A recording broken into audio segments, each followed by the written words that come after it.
Rússia, regió de Kaluga, poble de Subovo. Església de la Mare de Déu amb un gran campanar alt. Estic parat sota el campanar. Aquesta és l'entrada de l'església. La volta de maó a mig ensorrada. Dos passatges laterals. El pas de la dreta condueix a una petita sala estreta, amb un sostre de maó.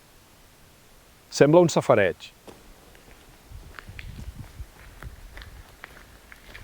A l'esquerra és diferent. Aquí dalt hi havia una escala de maó.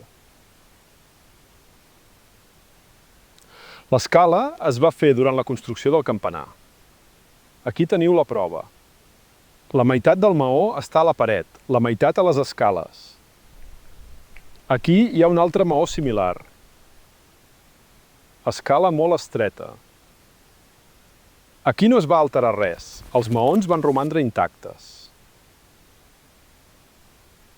Aquesta escala va ser dissenyada per un arquitecte.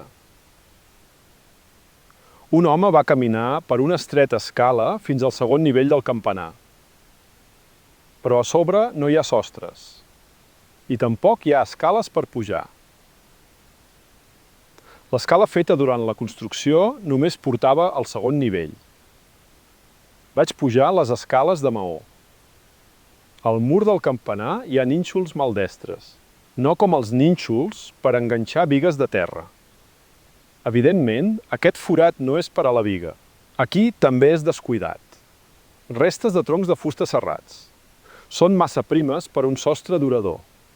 També un forat maldestre. Aquí no es pot inserir una biga quadrada forta.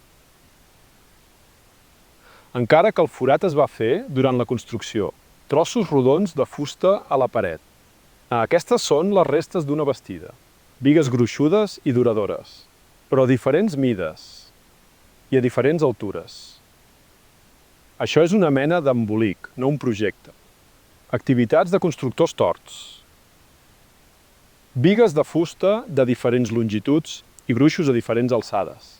Les pinces metàl·liques són visibles a la biga de fusta. Aquí penjava una campana, però la biga es troba a través d'una altra biga de fusta. L'arquitecte va projectar un vell temple. Va construir un gran campanar. Es va proporcionar una escala de servei al segon nivell, però em vaig oblidar del timbre. Ningú va dir a l'arquitecte que calia penjar una campana a dalt del campanar.